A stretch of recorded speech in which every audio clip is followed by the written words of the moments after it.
한국사능력검정시험 심화 이론편 37번째 시간입니다. 이제 드디어 현대로 왔어요. 현대. 그래서 광복 직후의 정세라고 돼 있는데 우리가 이제 광복을 맞이했습니다. 우리가 1910년부터 1945년까지 그래서 8월 15일에 광복을 맞이하게 되었죠. 자, 그런데 여러분들께서 조금 이거를 혼란스러워 하시는 분들이 계세요. 그러면 우리 대한민국 정부가 수립된 건 언제냐라는 거죠. 1948년 8월 15일입니다.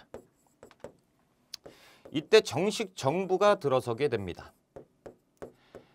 그러니까 보면 우리가 상식적으로 봤을 때 45년 8월 15일 광복했으니까 이때부터 이제 그 1공화부터 시작되는 거 아니냐라고 이제 생각하시는 분들이 계신데 아니다라는 거예요. 1공화국은 48년 8월 15일이에요.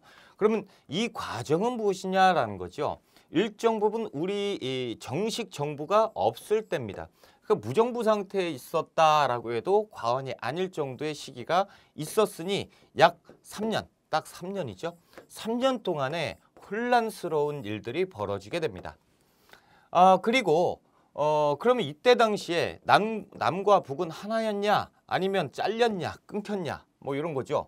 아니죠. 이때는 하나입니다. 하나. 그러니까 남과 북이 지금처럼 분단되지 않았을 때고 분단은 언제 되느냐? 1950년 6월 25일을 기점으로 6.25 전쟁 때 분단된다라는 거예요. 이때 분단이 형식적인 분단이 시작됩니다. 형식적, 뭔 소리야 이렇게 복잡해요. 그렇죠? 이때 실질적인 분단이 생기고요. 이때 형식적인 분단이 생깁니다. 정말 어렵죠? 어려운데 쉽게 말씀을 드릴게요. 실질적으로 지금 휴전선이 있잖아요. 휴전선. 그렇죠. 그래서 여기에 이제 DMZ이라고 하는 비무장지대가 있습니다. 그래서 여기에 들어갈 수가 없죠. 왜? 여기에 들어가면 잘못했다 지뢰 밟아요. 다시 얘기해서 여기에서 이제 여기 철책이 있고 여기 철책이 있을 거 아닙니까? 이런 형식적으로 아예 가는 길 자체가 막혀버렸잖아요. 이게 언제냐? 이때부터다라는 거예요. 정확하게는 53년에 전쟁이 끝나니까 53년 7월 달 이때 끝난 건데 이렇게 이제 디테일하게 말씀드릴 필요까지는 없고 뭐냐면 왕래가 가능했을 때는 언제냐면 이때입니다. 우리가 정부가 들어서고도 왕래는 됐어요. 왜?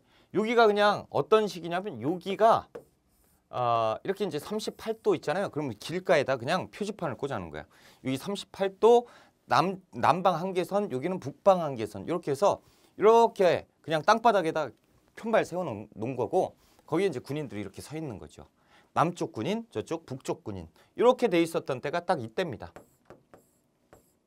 그러니까 이때는 밤에 몰래 싹 해가지고 운 좋으면 그냥 넘어갈 수도 있었다라는 거죠. 근데 지금은 넘어갔다가 여기 넘어가는 순간 총 맞아요. 그렇죠? 그러니까 이렇게 형식적인 분단이 된 것은 전쟁 이후다라는 거예요. 그러니까 이때 지금 우리는 광복 바로 직후 상황이니까 언제요? 이때입니다. 8월 15일. 이때부터 이 정부가 수립되는 이 정식 정부가 수립되는 이 과정이 이거가 정말 힘들어요. 그래서 여러분들이 이 부분을 모르면 절대 안 되기 때문에 이 부분을 공부를 할 겁니다. 자, 2차 세계대전 이후의 냉전 체제예요. 냉전, 전쟁이 차갑다라는 거죠. 그러니까 세계가 양분화됩니다. 이쪽은 이제 소련을 중심으로 해서 빨간색 사회주의 국가가 출현하고요. 그리고 이쪽으로 해서 미국 편 해서 자유주의 국가가 출현합니다. 그래서 소련과 미국을 필두로 해서 다른 나라들이 난 소련 편, 아니야 난 미국 편 이렇게 갈리는 시기가 됩니다. 그래서 강대국 사이로 이렇게 모여서 하나의 이제 대립구도, 큰 대립구도를 형성을 하게 되는 것이 2차 세계대전 이후. 그래서 여기에서 만약에 빵! 여기 빵! 하면 뭐가 터져요? 3차 대전. 그러니까 이렇게 냉랭한 관계, 전쟁에 대해서 냉랭한 관계가 있었으니 이때가 2차 세계대전 이후에 냉전 시대다라는 거예요. 그래서 냉전 체제는 이런 의미고 이제 그냥 한번 보세요. 이렇게 있었다라는 거죠. 어차피 우리 공부하면서 싹 다 가게 돼요. 됐어요. 넘어갑시다. 냉전 체제가 또 조금 있으면 깨집니다. 자연스럽게 다행스럽게도 3차 세계대전은 터지지 않고 냉전 체제가 끝이 나요. 왜 그러냐면 이 사회주의 있죠? 사회주의 국가가 무너집니다. 사회주의, 그래서 같이 열심히 일해서 공동으로 분배하면 아주 아름다운 나라가 되지 않겠느냐. 아주 이상적인 국가죠. 그런데 이렇게 해버리면 어떻게 해요? 열심히 일해도 똑같이 받아. 일 안 해. 그럼 나도 일 안 하고 그냥 놀자판이 되는 거죠. 근데 어떻게 경제가 성장을 하겠습니까? 그렇죠? 그래서 이 논리에 막혀서 현실이 이론을 못 따라가죠. 결국 이렇게 돼서 엉망진창이 되고 점점 경제 빈곤 국가로 전락하다가 에잇 해체 이렇게 되는 거죠. 그래서 사회주의 국가는 존재하지 않는다. 사회주의 국가가 붕괴됩니다. 그래서 냉전이 붕괴되는데 사회주의가 붕괴되면서 그냥 깨져버린 거예요. 그래서 동유럽도 민주화운동 되면서 공산주의가 깨지고요. 그리고 이제 소련도 해체됩니다. 소비에트 연방이잖아요. 이 연방이 깨지면서 독립국가 연합 CSI라고 해서 독립국가 연합, 이제 소련이 약소국들이 막 모여서 하나의 큰 연합국가를 만든 것이 소련이잖아요. 근데 이 분열이 되면서 다 독립국으로 이렇게 이제 쪼개지는 것이 소련입니다. 이것이 1992년. 그러니까 20세기 말에 가면서 이것이 다 깨진다. 그러니까 현실적으로 사회주의는 존재할 수 없는 국가가 되었다라는 거죠. 그리고 제3세계도 있어요. 소련과 미국이 양분해서 냉전으로 갈 때 나는 누구 편, 나는 누구 편 그런데 에이 싫어. 나는 그냥 나. 나는 그냥 나야. 난 소련도 싫고 미국도 싫어. 나 스스로 그냥 혼자 살래. 라고 하는 나라들이 있으니 그것이 제3세계예요. 쉽게 얘기해서. 자, 요렇게 되는 것들이 있었다라는 거죠. 자, 동아시아의 변화, 중국 공산당의 변화라고 되어 있는데 중국은 공산화가 됩니다. 그래서 지금도 공산 국가죠. 사회주의 국가라고 하지만 사회주의 국가일 수가 없지요. 무늬만 사회주의를 표방한 국가다라는 거예요. 일본도 이제 변화되는데 미국의 원조. 왜냐면 일본이 패망했잖아요. 어디에 항복합니까? 일본은 미국에 항복하게 됩니다. 그래서 나는 미국에 항복했어. 그래서 실질적으로 항복 문서도 미국에다가 전달을 해요. 그리고 이제 조금 있다가 얼마 안 가서 6.25 전쟁이 터지면서 군수 물자 막 팔고 그래가지고 지들은 돈을 벌었다 뭐 이런 얘기고. 8.15 광복과 분단입니다. 자, 첫 번째 광복 직전에 건국 준비 활동을 한번 봅시다. 광복 직전이에요. 그러니까 45년 8월 15일 바로 직전에 우리나라 대한민국 임시정부가 있었죠. 중국의 우익 세력의 대표 정당 한독당이 있었고요.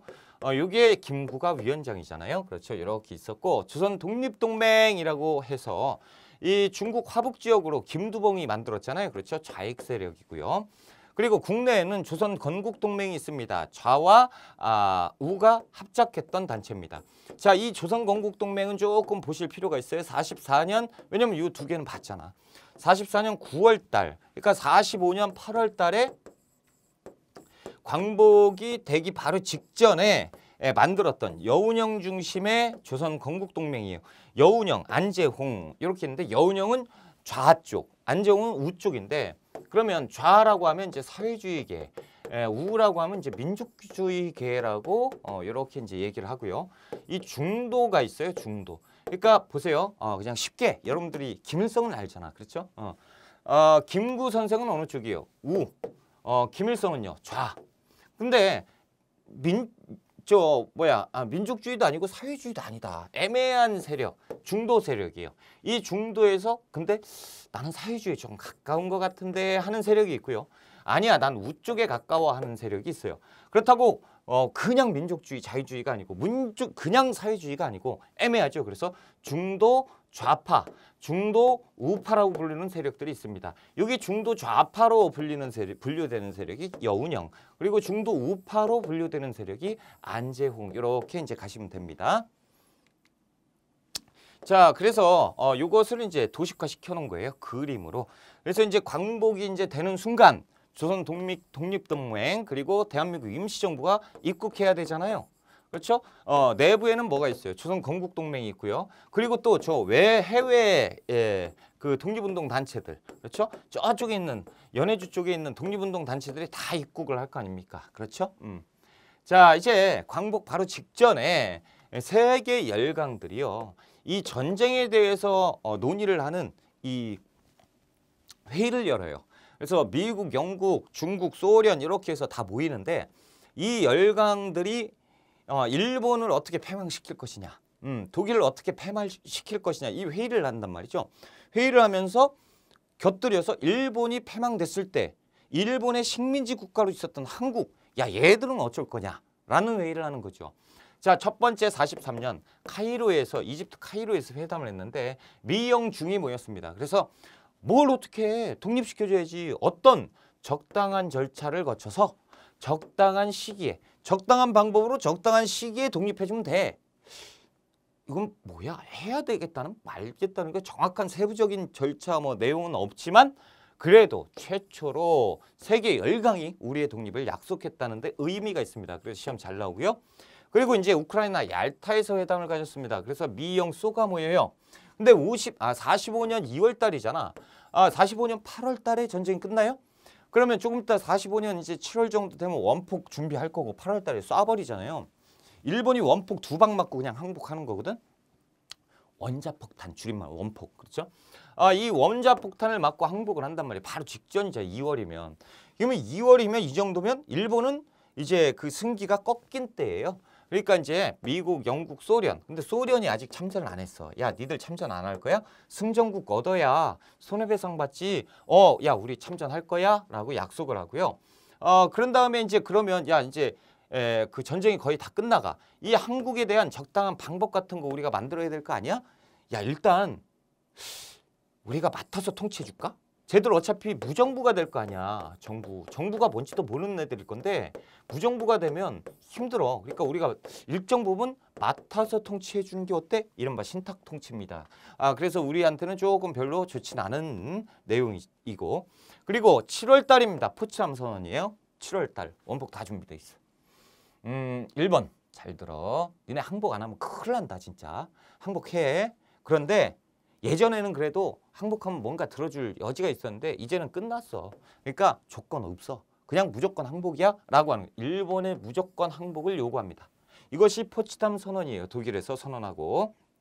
그리고 자 이제 끝났다라는 거예요. 이제 정부 그 일본 애들이 한반도에서 집에 갈 거라 이거야. 그럼 한반도가 텅 비어서 무정부 상태로 갈 건데 얘들 어쩔 거냐. 한반도 독립시켜줘야지. 그렇죠? 왜? 야 이거 뭐 쓸데없는 얘기를 하려고 그래. 예전에 얘기했잖아 우리가. 한국의 독립을 약속했던 거 이제 지켜야지. 독립시켜줘야지. 그렇죠?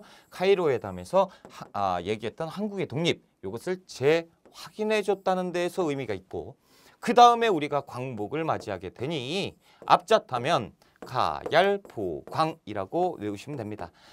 이렇게 순서 맞추기가 몇 번 나왔어요. 많이는 아니지만 이렇게 순서 맞추기는 나왔다라는 거 기억해 두시고요. 자 그리고 광복 8월 15일에 일본 놈들이 무조건 항복으로 인해서 우리가 광복을 맞이했다라는 거죠. 국내외 독립운동의 결실이었다. 이것은 부인할 수 없다라는 거죠. 우리의 독립 노력이 없었잖아요. 그러면 세계 열강이 그걸 인정을 해주겠냐고. 그렇죠? 에? 우리가 꾸준히 독립운동을 했고요. 세계 열강들한테 우리 민족은 다른 민족인데 일본 애들의 지금 강압적인 불법적인 내용으로 인해서 우리가 강압 통치를 불법적으로 받고 있다라는 것을 누누이 알렸어요. 그리고 나서 그거에 우리가 저항하는 여러 가지 활동들 그게 뭐예요? 독립운동을 했잖아. 독립투사들이 이렇게 목숨 바쳐서 했기 때문에 우리의 광복의 의지가 전달이 되었고 그러니까 한국 애들은 불쌍한 애들이구나. 민족 자체가 틀리구나를 알 수 있었고 우리 독립운동의 결실이 맞죠. 자 그리고 8월 15일 바로 엄청난 일이 벌어집니다. 자 8월 15일 날 일본 천황이 그렇죠? 여러분 이거 쓰면 안 돼요.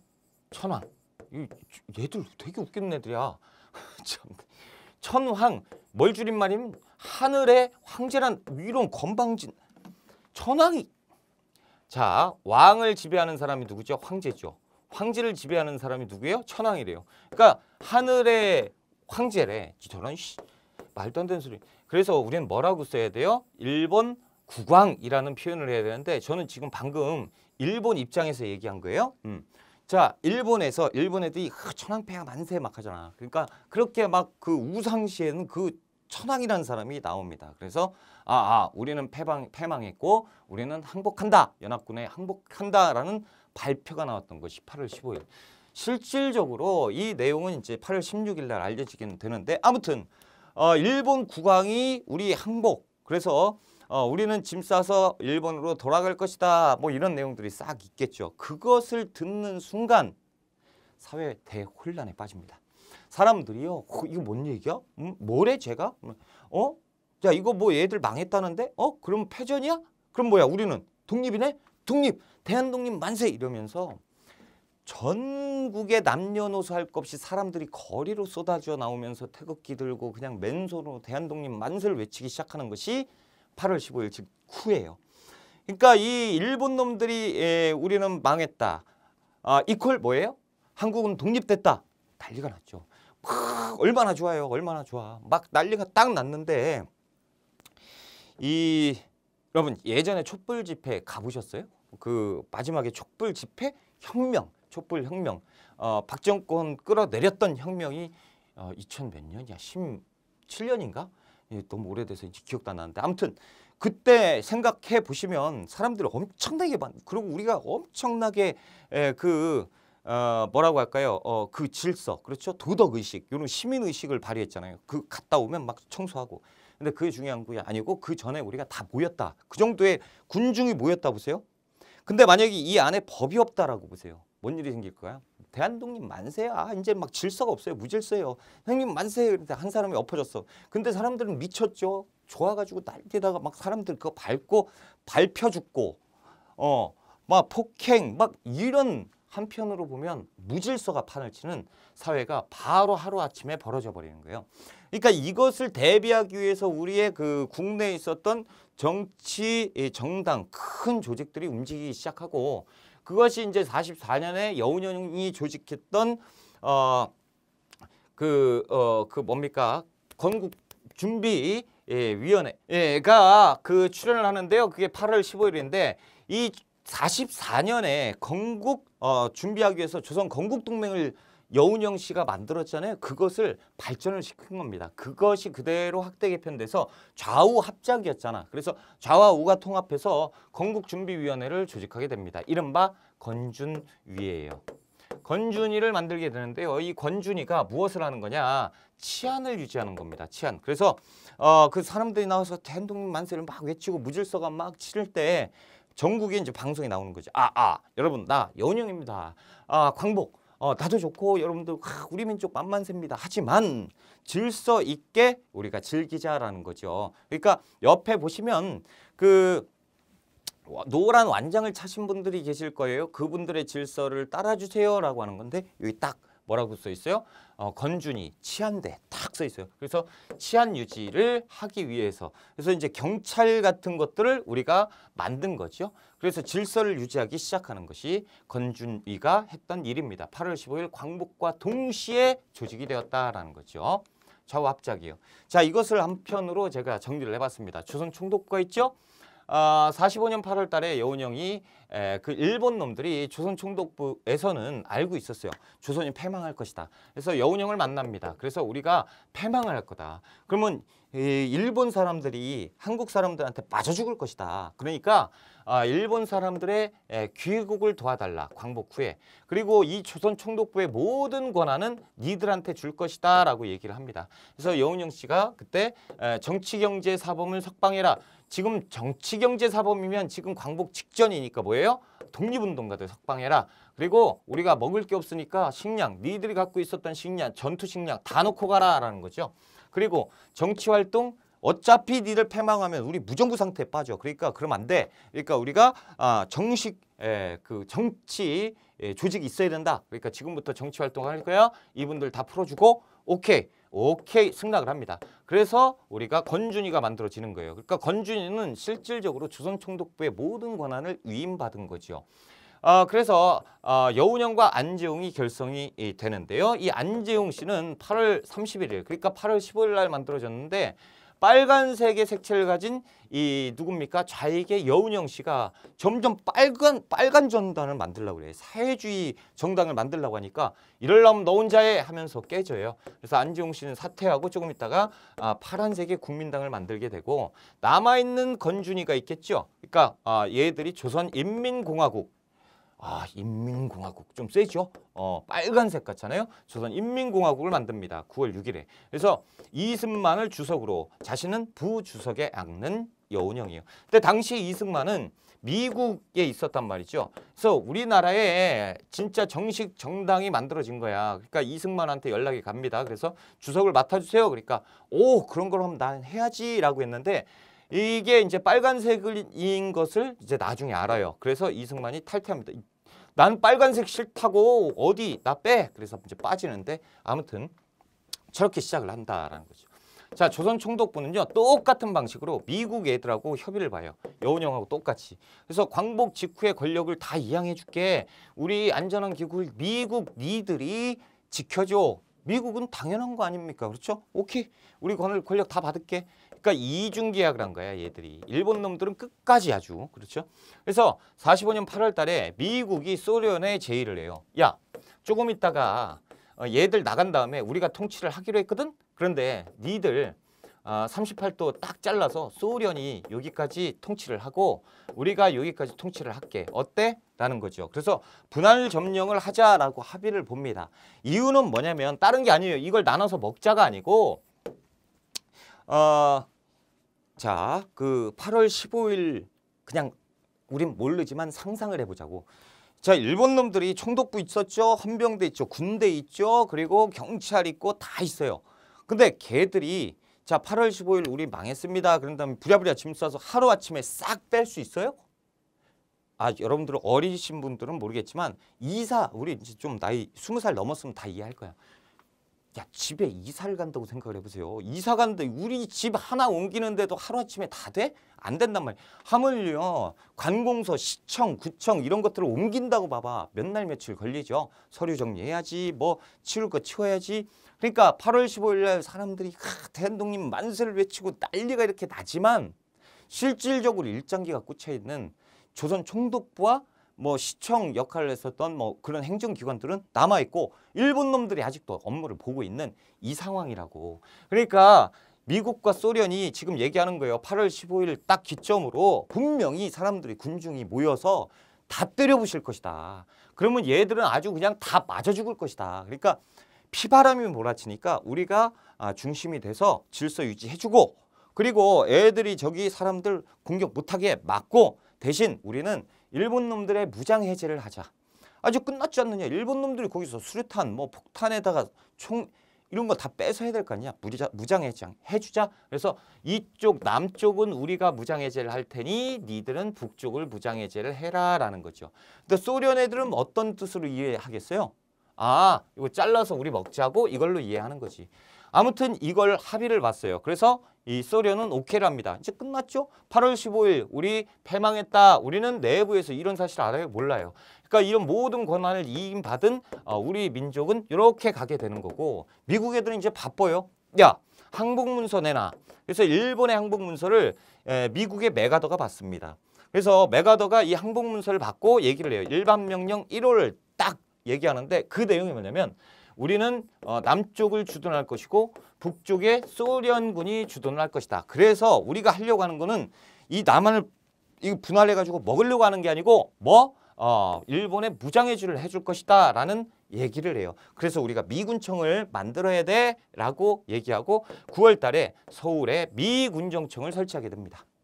미군정청을 설치하니까 우리 민족들은 내부에 있는 민족들은 뭐라 그래요? 조선인민공화국. 야, 우리 벌써 정식 정부가 만들어졌어. 그런데 니들이 이거 한 필요 없어 라고 얘기하니까 미군정청에서 얘기하죠. 야, 잘 들어. 니들이 이렇게 지금 우리가 온 이유는 뭐지? 이거 합법적으로 항복문서 우리가 받아서 니들의 질서를 유지시켜 주려고 하는 거야. 니들의 혼란을 잠재우려고 하는 거니까 우리 말을 따라줘. 그래서 우리가 미군정청을 설치할 거야. 그리고 나서 일본에 무장해제를 시켜줄 거야. 북쪽은 소련이 할 거고. 아니 그러니까 야씨 우리 만들었다니까 무슨 이상한 얘기하고 있어. 아 답답하네. 야 잘 들어봐. 우리가 도와준다고. 그러니까 지금부터 니들이 정당 활동을 해. 우리 보호 아래. 라고 얘기하는 거죠. 미군 애들이 그렇게 얘기하는 거예요. 그러니까 지금부터라는 거예요. 지금 이 순간부터. 그러니까 이전에 있었던 모든 활동은 다 무시하겠다는 거예요. 그러면 당시에 그 미군정이 들어온 그 이전에 있었던 우리 독립운동 단체 싹 다 무시. 싹 다 무시. 지금부터 정치활동에서 정당 만들고 우리가 있는 아래, 우리 보호 아래 니들이 정부를 만들어. 그럼 우리 할 일 없잖아. 우리 집에 갈 거야. 라는 얘기를 하는 거죠. 이래서 미군정이 주둔하게 되고 이들을 싹 다 부인하는 거예요. 그러니까 당시에 임시정부가 정부 형태로 우리 입국할 겁니다. 라고 얘기하니까 미군정청에서 무슨 소리야. 정부 같은 거 인정 안 된다니까. 그래서 이 임시정부를 싹 다 해체해서 개인들이 뭡니까? 우리 한국 사람의 개인 입장으로 입국을 하게 되는 거예요. 이런 문제가 생기는 거죠. 자, 광복 직후에 한반도 보세요. 그러니까 이제 아주 난리가 났어. 그렇죠? 자, 사회주의 독립운동가들이 이제 들어와요. 민족주의. 지금 이제 이상해졌죠, 판이. 밖에서는 야, 우리 독립 만세. 임시정부에서 야, 우리 독립됐다. 막 펑펑 울다가 짐 싸자. 짐 싸고 있자. 빨리 이제 천천히 가자. 정리 다 하고 가자. 이제 빨리 가서 우리 민족들을 다 해야지. 제대로 된 정부를 만들어야지 라고 해서 이렇게 준비하고 있는데 갑자기 손놀림이 빨라졌죠. 미군정이 와서 이렇게 얘기하는 거야. 북한은 소련이 남쪽에는 이거 말이 되냐. 야 우리 빨리 들어가야 된다. 막 짐 싸가지고 이제 빨라지는 거예요. 그런데 이거 보세요. 우리 남쪽은요. 육지로 통하기 힘들어요. 왜? 사회주의 독립운동가들이 육지로 물밀듯이 순식간에 내려옵니다. 그래서 소련이 이 얘기 있잖아요. 38도선 이전에 벌써 내려오면서 뭐부터 죽이는 줄 알아요? 일본 무장 해제해야 되잖아. 그러니까 일본 놈들 싹 다 죽이는 거야. 막 죽여버리고 그리고 일본 놈들 예전에 친일 활동했던 거 있죠? 싹 다 죽여요. 막 죽여요. 다 죽이고 막 칼로 막 긋고 막 다 죽이면서 내려오는 것이 사회주의입니다. 사회주의는 단점이 뭐였죠? 피를 봐야 돼. 혁명, 격하잖아요. 그러니까 이때부터 북한은 살벌해지는 거예요. 사회주의 관련된 사람들이 막 내려오면서 친일인데 무늬만 친일인 사람들도 있어요. 예전에 일본 놈들이 야, 나 지금 배고프니까 밥 한 끼 내와. 그래서 안 맞으려면 밥 줘야죠. 자, 친일이야. 아니 그게 빵 싹 이렇게 하면 싹 다 죽여버려요. 완전 피바람이 불면서 싹 다 내려오는 것이 사회주의입니다. 그때 이제 미군 애들이 이러다 이거 사회화 되겠어. 야, 잘라. 그래서 38도선 제1을 한 거고 이렇게 된 거예요. 그러니까 이제 소련은 합의를 봤으니까 못 내려오죠. 그러니까 여기에서 이제 이 파란색 계통을 가진 사람은 여기에 들어갈 수가 없어. 파란색 들어가잖아? 그러면 전향하세요. 싫어요. 그러면 사회주의, 반사회주의이기 때문에 어쩔 수 없습니다. 이렇게 돼버리는 게 이거예요. 그러니까 그 북한에 있었던 사람들이요. 이때는 어떤 상황이냐면 아래쪽에 이제 사람들 엄청 많지. 빨간색도 있죠.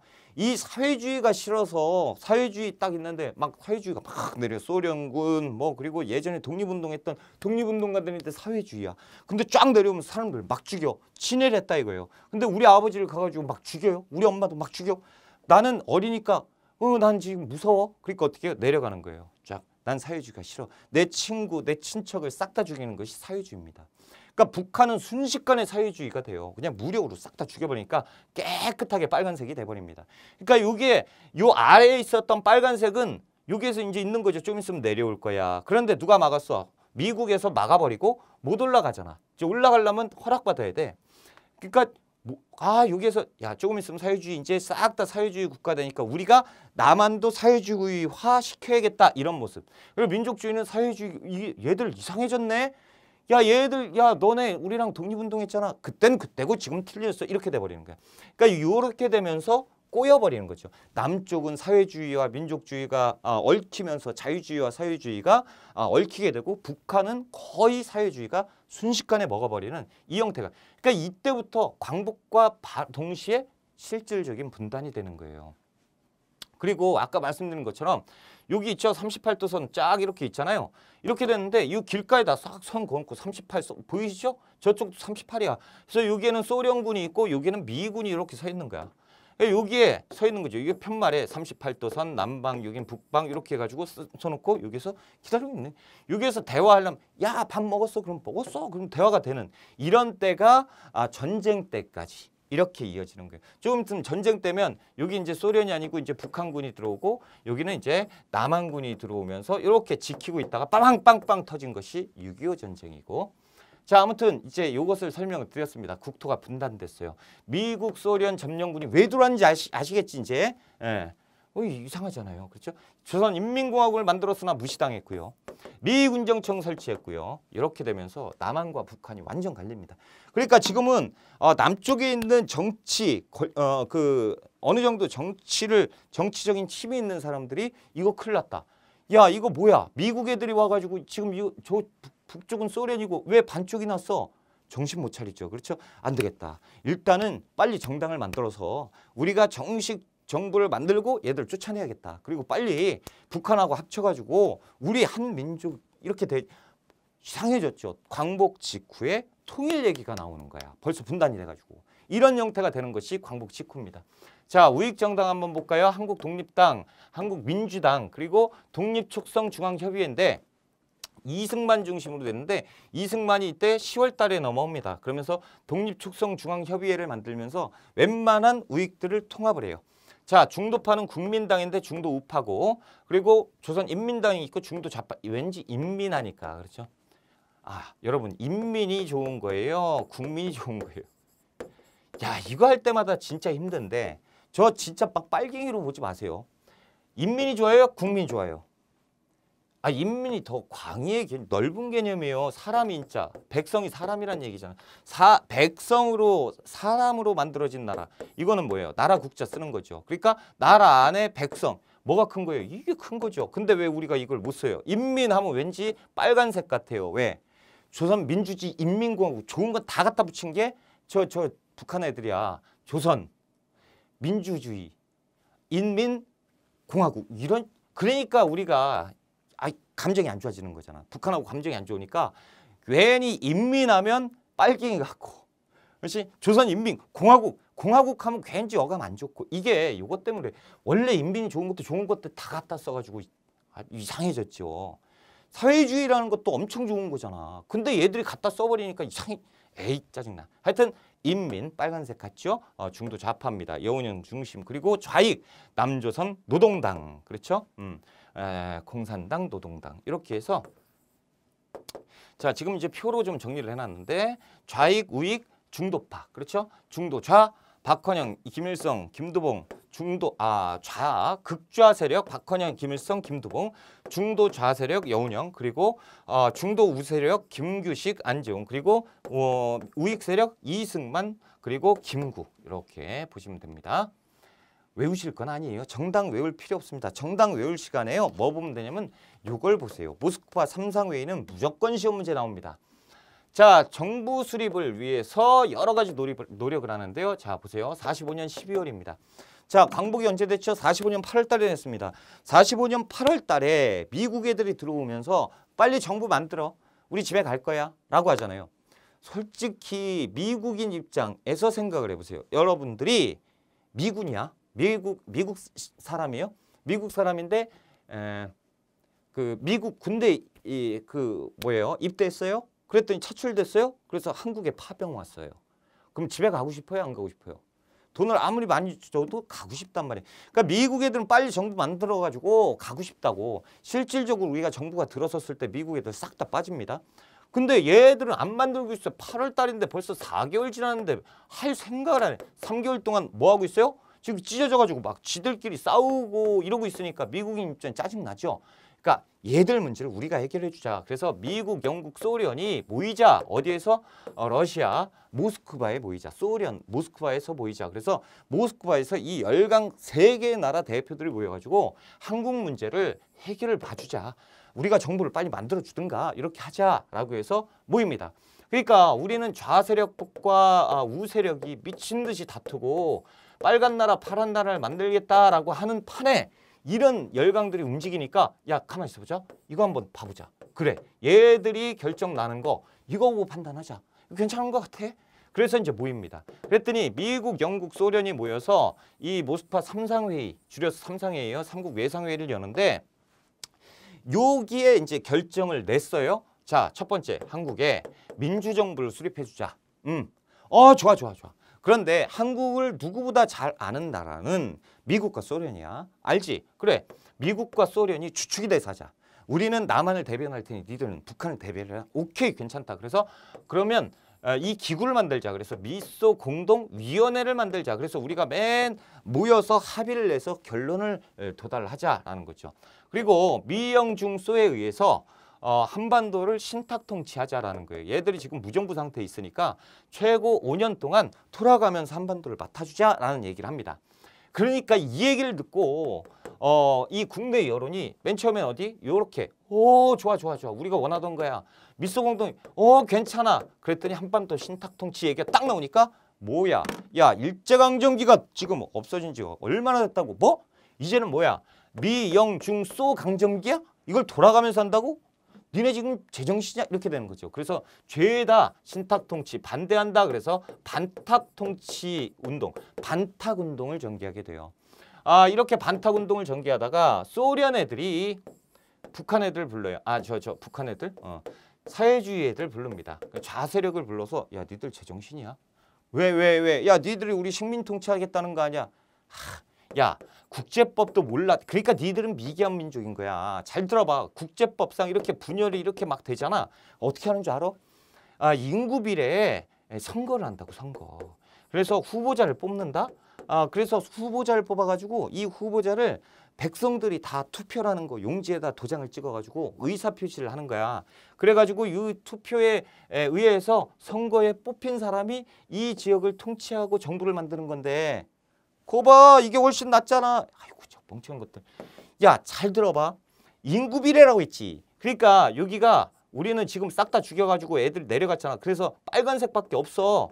그래서 인구 비례는 1대 2야 현재. 남한이 훨씬 많다고. 그러면 여기에서 김일성 그래 좋다. 너 이제 후보로 냈어. 근데 여기에서 두 명이 후보가 나와. 그런데 얘들이 정신 나가가지고 통합을 해서 한 명의 후보를 뽑았어. 어떻게 될 것 같아? 그러면 얘들한테 넘어가는 건데 그러니까 봐봐. 아이고, 내가 도와주는 거잖아. 이거를 우리가 일단 일정 부분 신탁 통치를 한 다음에 그러면 어느 정도 몇 년 동안은 이렇게 통치를 할 거 아니야. 탄탄한 사회주의 국가를 만들고 그다음 쳐버리는 거야. 아니면 어떻게 해든 흡수를 하면 되지. 일단 하나는 탄탄해지지 않겠냐? 그러니까 우리는 너네는 반탁이 아니고 찬성해야 돼. 찬탁을 해야 돼. 그렇게 됩니다. 그래서 그렇구나. 우리가 조금 있다가 이 안전해지면 니들 좌익 세력에게 모든 정권을 주고 갈 거라고 얘기하죠. 우익은 반탁운동을 전개하는데요. 좌익은 맨 처음에 반탁으로 가다가 찬탁으로 바꿉니다. 그래서 찬탁이에요. 그러니까 이때부터 난리가 나는 거야. 동네를 돌아다니잖아요. 그러면 이 한쪽 세력은 반탁, 신탁 통치 반대한다. 우익 세력 하고 좌익 세력은 아니다. 신탁도 좋은 거다. 찬탁 운동을 전개하면서 이렇게 싸움이 납니다. 큰일 났죠. 그렇죠? 그런데 중도 세력은 뭐라고 하는지 아세요? 나 이 답답한 사람들 봐라. 그러니 좌와 우가 계속 싸우면서 분열하는 민족이라는 오명을 씻지 못하는 거야. 잘 들어봐. 중도파는 얘기하죠. 야, 싸울 게 아니라니까. 봐봐. 요게 중요한 거라니까. 야, 얘들이 임시정부를 만들어주기, 그 정식정부를 만들어주기 위해서 이렇게 해서 부단히 노력을 하는 거고, 그러면 봐봐. 얘들이 이게 결정이 됐잖아. 그럼 우리가 정부가 만들어질 거 아니냐. 얘들 봐봐. 얘들 한국 문제. 그래, 열강했는데 금방 만들어질 거 아니야. 그럼 우리가 이걸 따라가다가 정부를 만들잖아. 정부를 만들었어. 근데 어떤 명분으로 지들이 신탁 통치를 할 거냐고. 그러니까 정부를 일단 모스크바 삼상회의를 지지하고 얘들 하는 거 우리가 도와주고 하나의 정부를 만든 다음에 나가라고 하면 되는 거야. 신탁 통치는 그 다음 문제라고 이 사람들아, 답답한 사람들아 얘기하는 거죠. 그러니까 우익은 반탁, 좌익은 찬탁, 중도파는 싸우지 말고 일단 이거 하자. 신탁 통치 문제는 차후에 논의해도 돼라고 하면서 다 갈리는 거예요. 자, 실질적으로 미소공동위원회를 엽니다. 어디에서 여냐면 이 덕수궁 석조전에서 1, 2차 회의를 해요. 근데 1차 회의부터 바로 깨져버립니다.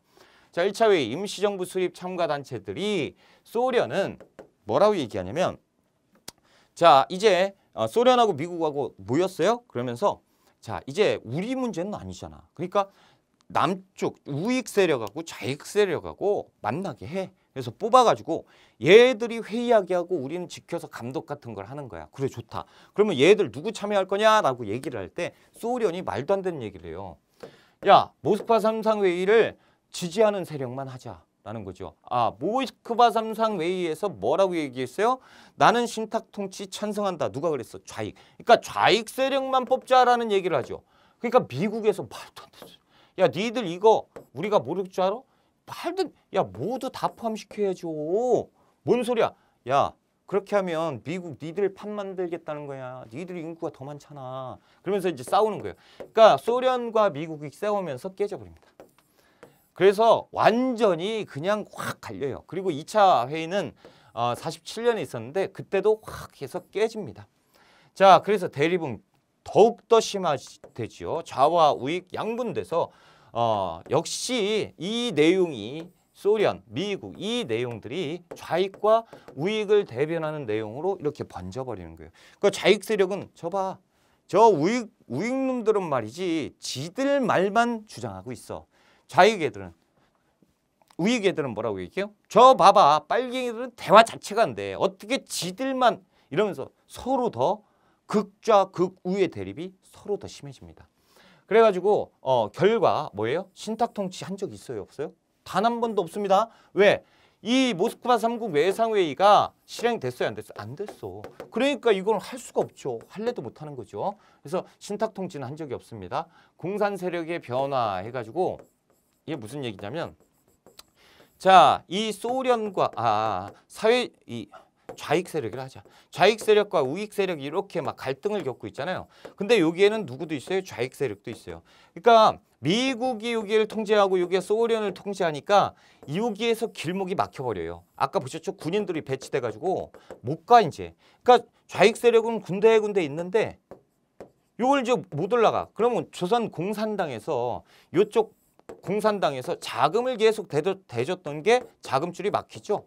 그러니까 이 좌익 세력들은 이 아랫 지역을 혼란을 야기시키자라는 거예요. 혼란. 완전히 막 혁명, 폭동 이런 걸 일으켰을 때 내려오면 뭔가 되겠거니. 그래서 여기에서 꾸준히 좌익 세력들은 혼란을 야기합니다. 남쪽에서. 그 대표적인 게 정판사 위조 지폐 사건인데요. 이건 쉽게 얘기해서 한국은행에서 돈을 찍잖아. 이 돈을 찍는 기계를 훔쳐와요. 그래가지고 그걸로 막 해서 위조 지폐를 엄청 찍어버리는 거예요. 그러니까 갑자기 남한에 그 인플레이션이 생깁니다. 완전히 어마어마한 인플레이션이 생기니까 미국 애들이 조사를 났는데 이게 좌익 세력인 거예요. 역시 이놈들은 안 되겠다. 이거 잡아야겠다. 그래서 좌익 세력 대표가 누구였냐면 박헌영이에요. 박헌영 잡아라 이렇게 했는데 박헌영이 이때 도망가 버립니다. 그러면서 이때 엄청나게 심각해져요. 미국은 이 사회주의 놈들한테. 그래서 이 미국에서는 좌익 세력을 어느 정도 맨 처음에는 한번 우익하고 이렇게 해서 니들끼리 해봐. 그리고 폭력은 안 돼. 그리고 니들끼리 싸우는 거 내가 중지할 거야. 이런 입장이었는데 좌익이 하는 게 막 폭동 혼란에다 살인하고 막 강도하고 이런 거 하니까 이제 기조가 바뀌어요. 좌익 세력 빨갱이들은 우리도 싫어. 이렇게 되는 게 미국 입장입니다. 자, 이제 대한민국 정부 수립 과정을 봅시다. 자, 그러니까 이제 좌와 우가 말을 안 하죠. 극좌 극우 세력들이 말 안 합니다. 그러니까 이제 중도 세력들이 안 되겠다. 이러다가 진짜 반쪽이 나겠다. 그래서 중도 세력들은 얘기합니다. 야, 우리는 대화되잖아. 중도우, 중도좌. 야, 내가 저 극우 세력을 대변을 할 테니까 너는 극좌 세력을 대변을 해. 오케이, 괜찮다 그거. 우리가 일단 모여서 우리끼리라도 얘기를 해서 조금 좀 넓혀가자. 방법을 바꾸자라는 것이 좌우합작 운동인데 왜 이런 일이 벌어지냐면 이승만의 정읍 발언입니다. 이승만이 정읍에서 정치적인 발언을 하고 있는데 46년 6월 달이에요. 뭐라고 얘기하냐면 북한은 어차피 사회주의가 지배를 했다라는 거야. 그래서 실질적으로 사회주의 정부 같은 것이 조직이 돼서 탄탄한 조직력을 자랑하고 있는데 우리 남쪽은 뭐 하고 있느냐? 사회주의 몰라. 그리고 자유주의 몰라. 누가 운지 누가 그건지도 모르겠고 여기저기 폭동이 일어나고 이러다가 혼란이 야기됐을 때 얘들이 내려오면 큰일 난다라는 거예요. 그러니까 우리 남한만이라도 이런 사회주의 같이 탄탄한 조직을 구축하고 그 다음에 사회주의 북한을 통일을 하는 것이 맞다라는 거예요. 우리 남한만이라도 임시정부 같은 것을 조직해서 활동하자라고 하니까 우익 세력들이 극우 세력 이승만이잖아요. 이 박사를 따라가야지 그러면서 모이기 시작하는 거예요. 그러니까 이게 반쪽이 나니까 중도파가 이러다가 안 되겠다 이렇게 되는 거죠. 그래서 좌우합작 운동이 전개됩니다. 중도우파 김규식과 중도좌파 여운형 씨가 모입니다. 그래서 이들이 모여서 순식간에 돼요. 46년 6월 달에 정업 발언했죠. 바로 7월 달에 위원회를 만듭니다. 좌우합작 위원회. 그래서 여기에서 7가지 원칙에 합의를 봅니다. 그리고 이 미군정도 야 이거 순식간에 된다. 그리고 이렇게 하면 그래 좌우합작이잖아. 이렇게 원칙 발표해서 한 단계 한 단계 가면 돼. 우리가 니들 밀어줄게. 이렇게 되는 거예요. 자, 좌우합작 7원칙에 대한 반응. 자, 일단 좌익 세력도 비난하기 시작해요. 야, 쟤들하고 대화한다고? 웃기고 있네. 야, 얘들하고 대화를 해? 우린 빨간 나라 만들어야 돼. 니 뭐 하는 짓이야? 이렇게 나오는 거고. 우익 세력은 야, 저 빨갱이들하고 대화한다고? 말도 안 되는 소리 하지 마. 쟤들은 총질하고 살인을 일삼는 애들하고 대화가 돼? 대화하려면 벌써 됐어야지. 안 돼. 그래서 극저와 극우 세력은 이거에 완전히 냉소적이에요. 자, 그런데 이렇게 이제 그래도 중도 세력들이 힘을 합쳐서 이렇게 밀어붙입니다. 미국 애들도 도와주기 시작했어요. 그래가지고 어느 정도 힘이 생기고 이 미국에서는 뭐 만드냐면 남조선 과도 입법의원이라는 걸 만들어줘요. 이게 뭐냐면 일정 부분 국회예요. 그러니까 국회 같은 걸 만들어줘가지고 일정 부분에 미군정이 가지고 있는 입법권이라든가 행정권 일부를 다 줘요. 그래서 니들 해봐 라고 하면서 지원을 한단 말이야. 근데 이게 잘 안 됩니다. 이유는 3가지가 있는데 첫 번째는 뭐냐면 극좌 극우 세력이 참여하지 않아요. 이승만 그리고 김구 그리고 김일성 이런 사람들은 참여 자체를 안 합니다. 자, 그리고 이 여운형이 암살되면서 여운형이 어떤 세력이에요? 중도 좌세력이에요. 근데 좌가 무너져 버렸잖아. 암살되면서 끝나요. 그리고 하나 더. 미군정이요. 우익만 지원해요. 우익만. 편파적으로 우익만 지원해요. 그러니까 똑같이 야 우리 100원이 좀 필요하거든. 100원 좀 지원해줘 라고 얘기했을 때 중도 좌세력 여운형이 찾아가서 100원만 줘 라고 얘기하면 야 문서 시켜서 따져가지고 뭘 해가지고 막 조건을 막 붙여요. 그런데 중도우 김규식 선생이 가가지고 줘 그러면 아이 드려야죠. 열심히 하세요. 그러니까 완전히 편파적으로 우익만 지원하니까 될 리가 없죠. 그리고 그 참았던 여운형이 그래도 난 참으면서 할 거야 라고 했지만 암살되면서 이게 좌우가 아니고 이제 좌가 없어지죠. 그리고 우합작 안 되잖아. 깨져버리는 거예요. 자, 그래서 이제는 도저히 안 되겠다. 그래서 미국이 나섭니다. 그래서 한국 문제를 유엔에 이관을 한다라는 건데 미국이 야 우리도 집에 가야 되고 이렇게 니들끼리 하게 냅두니까 안 되겠다. 그래서 국제사회에 도움을 요청할 거야. 그래서 미국이 유엔에 상정을 해요. 한국 문제 좀 해결해 달라라는 거죠. 유엔에서 총회에서 모입니다. 그래가지고 이 문제 빨리 하자. 그래서 총회에서 결의를 내요. 남북한 인구 비례 총선거하면 될 거 아니야. 남한 북한 총선거 시켜. 됐어. 자, 이때 이제 소련은 이 총회에 반대한다. 일단 뭔 안건인지 알아. 반대. 난 참석도 안 해. 그래서 유엔 총회가 열렸을 때 불참하고 그리고 우리는 반대한다는 거를 얘기합니다. 하지만 통과시켰어요. 자, 그러니까 8개국 대표로 모인 선거감시위원회가 만들어져요. 그것이 유엔 한국 임시위원단인데 이들이 이제 만들어졌습니다. 그래서 이 남한과 북한으로 이렇게 쪼개져서 올라가는데 여러분 보세요. 이 8개국 그 대표들이요. 어떤 의도로 들어가는 거예요? 지금 입국하는 게? 이들은 그냥 말 그대로 지금 있죠? 선거관리위원회예요. 이른바 선관위예요. 선관위가 뭐합니까? 여러분 후보자는 1번이 누구고 2번이 누구고 이렇게 해서 설명 쫙 하고 이 사람들이 이렇게 된 거고 여러분들은 이런 의도로 그래서 그 유엔에서요 이렇게 결정이 났어요. 그래서 여러분들이 선거를 하는 게 좋을 것 같아요. 어떻게 생각하세요가 아니에요. 이렇게 설득을 하고 이렇게 대화하는 게 아니고 이들이 다 안다고 판단하고 선거관리위원회는 뭐합니까? 후보네. 그리고 우리가 그거 불법만 감시할 거야. 그리고 투표소 여기야. 선거 활동하는데 여기고 유세장 여기고 이거 지정해줬어? 선거 유세 끝나면 투표해? 그래서 투표를 개표해가지고 누군지 찍어줄 거야? 이런 선거에 대한 관리만 하는 거지 어떠한 것도 없어요. 자, 이들이 이제 들어오려고 했어요. 그랬는데 북한에서 못 들어오게 하는 거예요. 야, 우리는 못 들어와. 남한은 웰컴이죠. 들어오세요. 들어오세요. 이걸 도식화 한번 해봤습니다. 자, 보세요. 여기까지. 자, 미국이 유엔에 한국 문제를 상정을 했습니다. 사람들이 모였죠. 그래서 유엔에서 어떻게 했어요? 총회하자.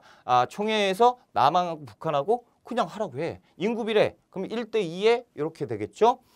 그러니까 이제 북한은 싫어하겠죠. 그래서 한국 임시위원단이 꾸려져서 입국을 합니다. 남한은 웰컴이죠. 근데 북한은 어떻게 해요? 입국을 거부해요. 못 들어와. 어딜 들어오려고 그래? 안 돼. 그러니까 이제 문제가 심각해지잖아. 얘들이 막 가서 설득하려고 했어요? 아니거든. 들어가면 웰컴해서 그래? 우리 여기에서 일 보면 되는 거지? 자, 니들 앞으로 선거 잘할 수 있게 우리가 지도해 줄게. 여기에서 하고 여기에서 해. 이걸 하러 갔는데 얘들이 입각 거부. 그러니까 안 하겠다는 얘기잖아. 남쪽만 할 수는 없잖아요. 그러니까 얘들이 다시 돌아갑니다. 돌아가서 어떻게 해요? 유엔에 가서 다시 얘기를 해요. 야, 문제 심각해. 안 하겠대. 얘들은 한다는데.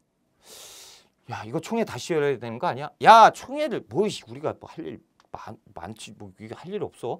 총회는 열었잖아. 그러니까 작은 총회를 열자 그래서 소총회를 열어요. 요거에 대한 거 세부적인 것만 수정하면 되는 거 아니야. 수정해. 어떻게? 하겠다는 애들만 해.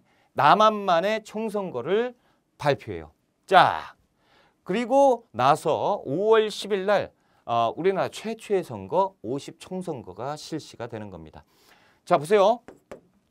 북한 입국 거부했죠. 그러니까 소총회에서 결의를 냈어요. 야, 남한만 선거하게 라고 얘기하니까 이제 큰일 났죠. 찬성 누구예요? 원래 이승만은 좋아했어요. 우리 남한만이라도 이런 거 만들자라고 했는데 김구는 큰일 났죠. 뭐? 반쪽짜리를 만들자고?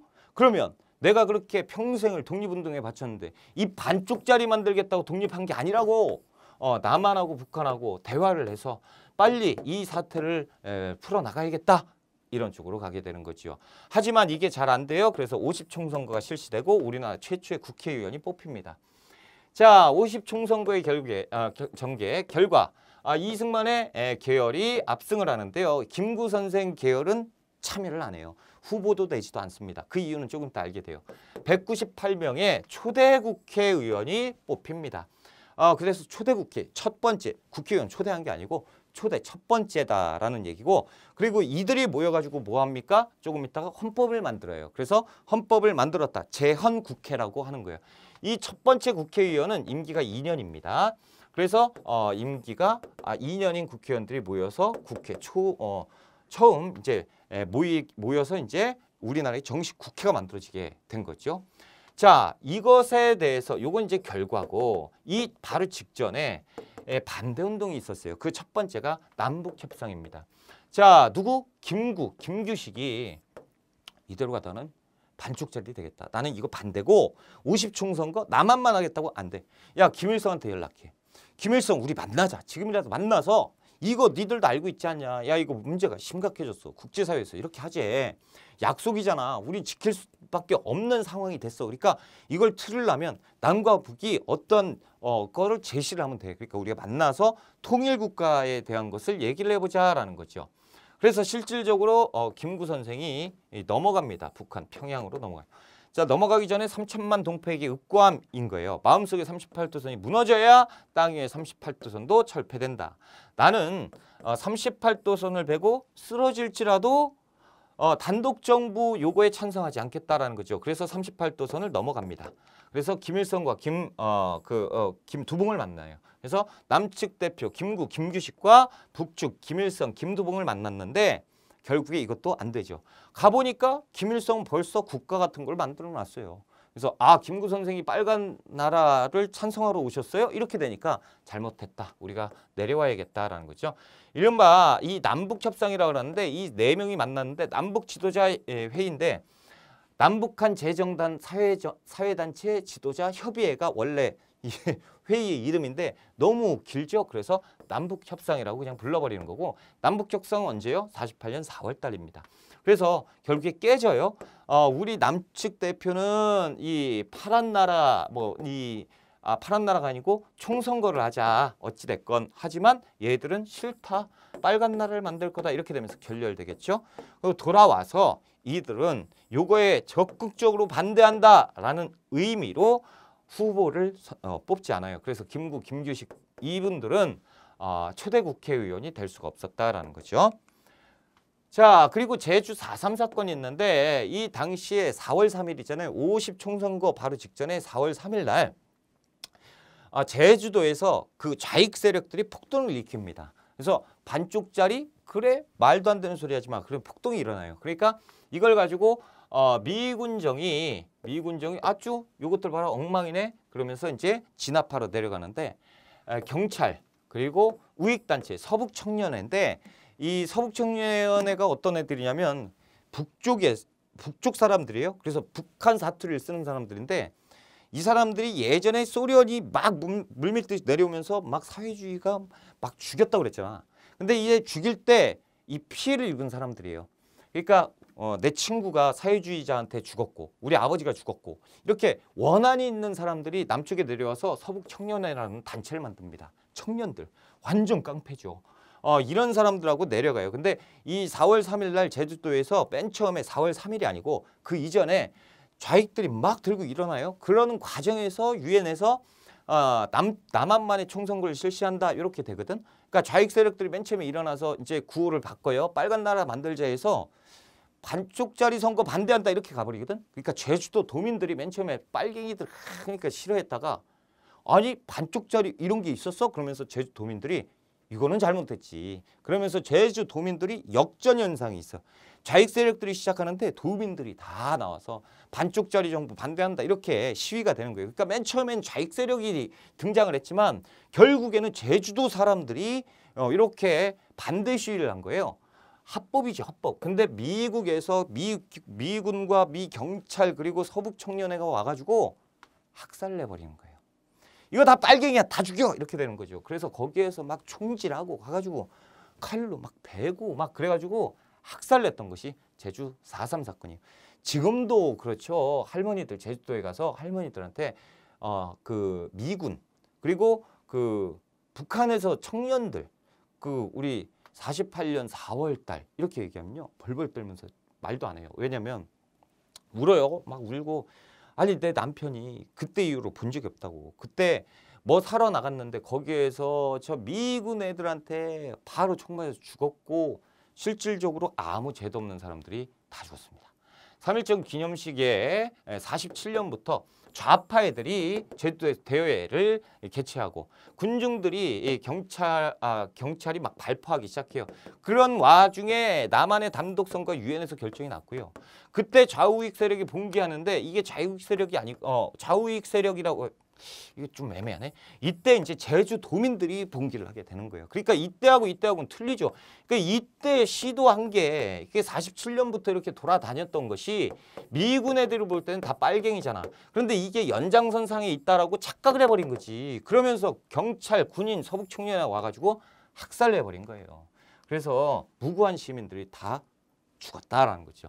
그리고 제주도에 3명의 후보자를 내요. 그래서 3개 선거구가 있는데 이때 4.3 사건이 엄청 컸기 때문에 2개 투표구는 완전히 박살이 납니다. 그러면서 이제 1명만 뽑게 돼요. 그래서 200명의 국회의원인데 여기에서 2명이 빠지는 거예요. 198명입니다. 원래는 300명인데 그건 조금 이따 설명 다시 드릴 거고 군경의 초토화 작전으로 2~3만 명의 무고한 제주도 도민들이 싹 다 죽어요.